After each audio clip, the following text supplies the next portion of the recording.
Et ça recommence. Le Premier ministre français a encore démissionné et le gouvernement a encore changé.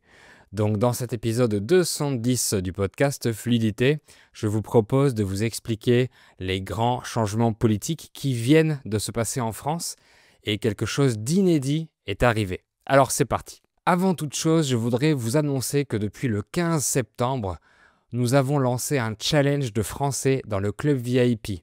Pendant 20 jours, je vous proposerai un défi de pratique de français tous les jours jusqu'au samedi 4 octobre. C'est pas trop tard pour commencer le challenge, vous pouvez y participer jusqu'au 8 octobre maximum. Il y a évidemment des cadeaux à gagner, mais l'objectif principal est que les membres du club VIP prennent du plaisir à pratiquer dans la bonne humeur et apprennent à mieux se connaître. Rejoignez le club VIP pour participer à ce challenge de la rentrée. Vous pouvez rester abonné au club VIP seulement un mois, juste pour le challenge si vous voulez. Il n'y a aucune restriction. Alors pour avoir toutes les informations, les liens sont dans la description ou alors vous cherchez français avec fluidité pour trouver mon site web. Bonjour et bienvenue dans ce nouvel épisode. Au tout début de cette année 2025, en janvier, j'ai fait un épisode qui expliquait l'instabilité politique de la France qu'il y a depuis quelques mois. C'est le numéro 190. Et tout récemment, c'est reparti. Le gouvernement français a encore été changé, a encore été bouleversé. Ce sont des modifications importantes, donc j'ai décidé de vous les expliquer facilement, avec un vocabulaire plus simple que dans les journaux. Et il y a également des protestations de la part de Français, donc on va voir tout ça. Je vais d'abord vous résumer tout ce qui s'est passé l'année dernière. Un peu avant l'été 2024, le Premier ministre Gabriel Attal avait démissionné à la suite de la dissolution de l'Assemblée nationale. En effet, en juin 2024, le président de la République française Emmanuel Macron a décidé de renouveler tous les députés de l'Assemblée nationale. Donc de nouveaux députés ont été choisis en juillet 2024. Et après les Jeux Olympiques, en septembre 2024, M. Macron a nommé un nouveau Premier ministre qui était Michel Barnier. Ce nouveau Premier ministre a choisi également l'ensemble de ses ministres. Mais il y a eu un bouleversement incroyable en décembre, puisque suite à une motion de censure, le gouvernement de Barnier a été renversé par les députés de l'Assemblée nationale. Donc ces ministres et lui ont été contraints de démissionner. Une motion de censure, c'est un texte soumis par les députés pour demander la démission du gouvernement. C'est le principal moyen que le Parlement possède pour renverser les ministres en place.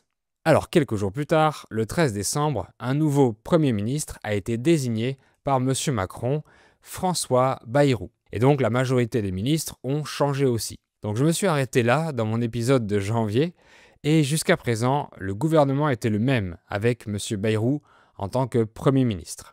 Selon les sondages, c'est la première fois depuis 1959 qu'un Premier ministre commence ses fonctions avec une popularité aussi basse, 34% d'opinion favorable en décembre 2024. 6 mois après, sa popularité est tombée à 17%, ce qui fait de lui le chef du gouvernement le plus impopulaire de toute l'histoire de la Ve République. Donc les choses commençaient assez mal pour lui.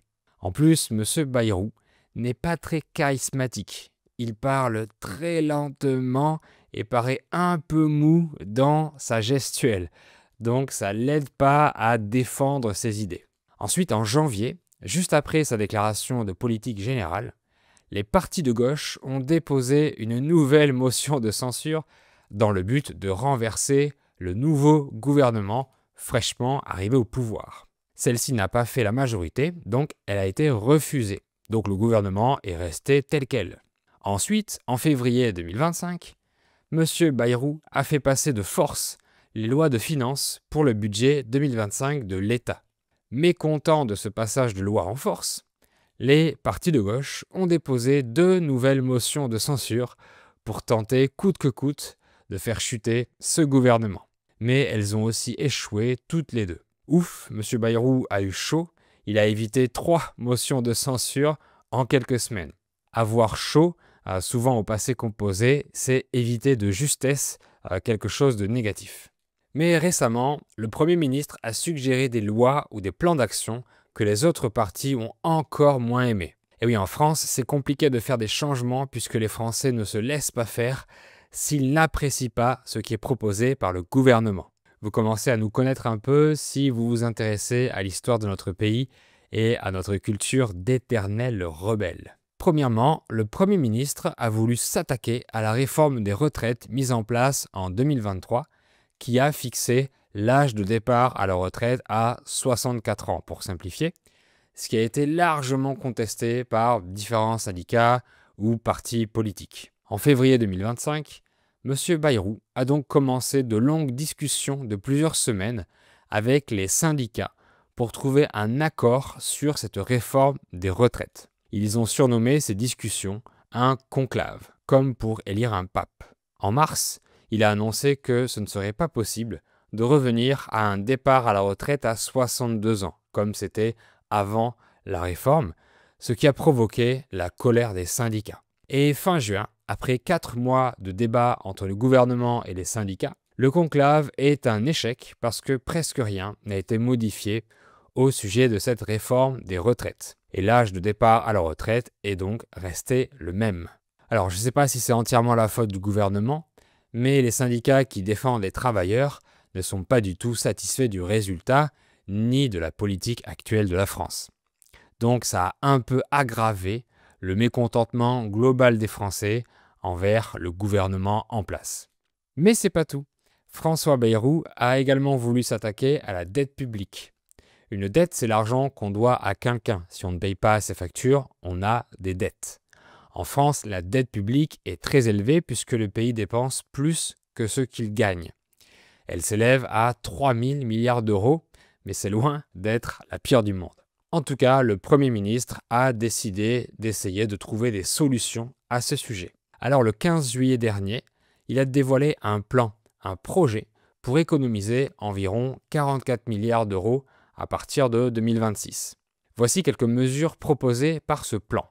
Il a d'abord suggéré de ne pas augmenter les salaires des fonctionnaires, donc ceux qui travaillent dans le service public, mais de ne pas augmenter non plus les retraites en 2026, donc l'argent que touchent les retraités. Et encore d'autres économies budgétaires faites par l'État, comme la suppression d'environ 3000 postes de fonctionnaires, etc. Entre parenthèses, il devrait vraiment remplacer certaines tâches bureautiques par des intelligences artificielles, par exemple, pour gagner du temps, vu la lenteur administrative de la France. Il faut vraiment faire quelque chose. J'ai déjà fait un épisode sur le cauchemar de l'administration en France, où je raconte des anecdotes, c'est le numéro 82. Quand on appelle un service public, soit ils ne savent pas répondre à des questions basiques, soit ils n'ont pas tous le même discours, soit ils vous donnent la mauvaise information, soit ils vous répondent qu'ils sont en vacances. C'est honteux et horrible. Il y a la possibilité de remplacer ces jobs par des IA pour que ces employés fassent un travail qui soit épanouissant, enrichissant et qui apporte de la valeur. Je pense que l'IA peut être bénéfique pour nous remplacer sur des tâches administratives sans valeur au lieu de l'utiliser pour répandre des fausses informations sur Internet. Bref, revenons à nos moutons. M. Bayrou a également déclaré qu'on devait être plus productif. Il a alors proposé de retirer 2 jours fériés. Waouh, quand j'ai entendu ça, j'ai tout de suite compris que ça allait mettre tous les Français en colère. Et en effet, 84% étaient contre. Alors, il a proposé de supprimer le lundi de Pâques et le 8 mai. Voici mon avis. Premièrement, au sujet de Pâques, si on n'est pas chrétien, pourquoi fêter Pâques? Puisque c'est une fête qui appartient au christianisme. Donc les gens qui ne sont pas chrétiens devraient avoir la possibilité de travailler ce jour-là s'ils le veulent. Par contre, pour les chrétiens, ce jour-là devrait rester férié, selon moi. Ensuite, il y a le 8 mai qui est férié pour célébrer la fin de la Deuxième Guerre mondiale, ce qui est une bonne chose. Mais ce jour tombe en mai, et à cette période de l'année, il fait assez beau et pas froid. Donc c'est une période où les gens apprécient les jours fériés pour partir en week-end prolongé par exemple. Donc je comprends que les Français ne veulent pas le supprimer. Pour moi, il aurait dû proposer de retirer le 11 novembre, jour férié pour célébrer la fin de la Première Guerre mondiale en 1918, qui est plus ancienne que la deuxième. En plus, mi-novembre, il commence à faire froid et il n'y a pas encore assez de neige pour aller skier. Donc c'est une période où les gens ne partent pas beaucoup en week-end prolongé. Selon moi, le 11 novembre est moins important aux yeux des Français. Mais retirer des jours fériés aux Français, c'est presque mission impossible. Le repos est sacré pour nous et ça fait quelques décennies que les syndicats des travailleurs se battent pour obtenir de plus en plus de vacances ou de jours de repos. Donc sans surprise, cette idée du Premier ministre a déclenché une colère immense des syndicats et de beaucoup de Français. Sur des réseaux sociaux, des groupes de Français ont créé un mouvement de blocage du pays qu'ils ont appelé « Bloquons tout » dans le but de faire un peu comme les Gilets jaunes, c'est-à-dire de bloquer l'économie du pays le 10 septembre. Pour ce jour-là, ils ont invité les Français à ne rien acheter, ne pas aller travailler ni aller à l'école, ou encore bloquer les ronds-points. Mais entre-temps, en août, le Premier ministre a annoncé qu'il convoquerait les députés à l'Assemblée nationale le 8 septembre pour leur proposer un vote de confiance dans le but de leur demander s'ils acceptent son plan budgétaire. Le vote de confiance, c'est un vote qui permet aux députés d'approuver leur confiance au gouvernement. Par contre, c'est très dangereux parce que si le vote de confiance est défavorable, le gouvernement doit démissionner. Monsieur Bayrou, très impopulaire, n'avait pas l'obligation de proposer ce vote de confiance.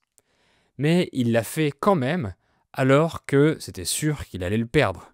Donc, sans surprise, le 8 décembre, 364 députés ont voté contre, une très large majorité. Du coup, le Premier ministre a été obligé de demander sa démission. C'est historique parce que c'est la première fois que ça arrive. C'est la première fois qu'un ministre perd un vote de confiance durant la Ve République. Peut-être qu'il a fait exprès de perdre pour démissionner par choix politique ou personnel, je ne sais pas. J'imagine qu'il savait qu'il allait perdre ce vote de confiance. Par conséquent, le lendemain, le 9 septembre, François Bayrou a donc présenté sa démission au président de la République, ce que ce dernier a accepté. Il sera donc resté un peu moins d'1 an au pouvoir, ce qui est la tendance en ce moment. Et donc, le plan budgétaire de l'ancien ministre tombe à l'eau, il est abandonné. Le jour même, M. Macron a nommé un nouveau Premier ministre qui s'appelle Sébastien Lecornu. M. Lecornu est donc officiellement le nouveau Premier ministre depuis le 9 septembre.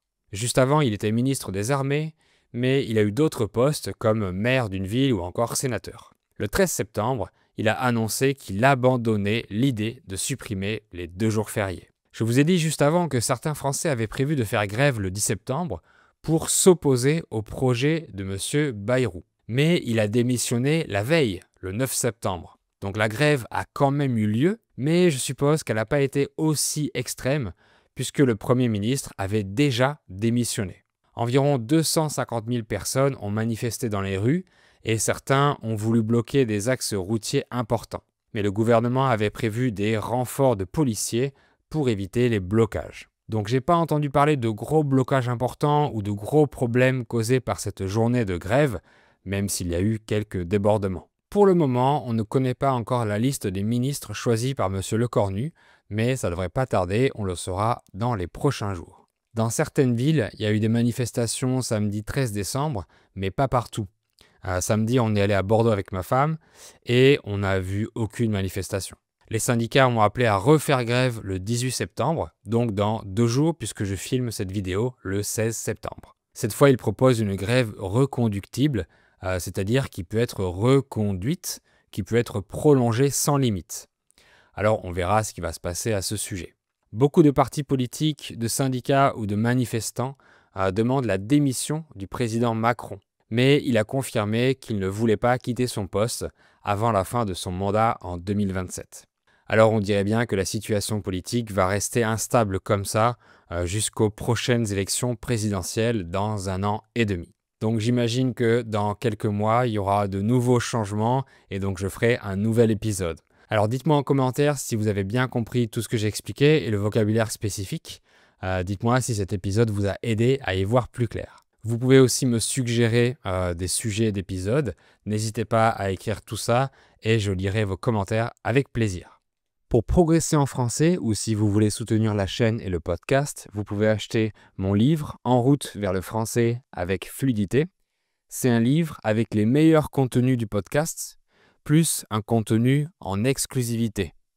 Il y a bien sûr les versions audio et vidéo téléchargeables sans publicité, mais aussi des anecdotes, des jeux de vocabulaire et encore d'autres bonus. Cliquez sur le lien dans la description pour avoir toutes les informations. Merci beaucoup d'avoir suivi cet épisode. N'hésitez pas à mettre 5 étoiles sur les plateformes de podcast et à partager les contenus que je fais à d'autres apprenants. Et on se dit à très bientôt pour un nouvel épisode.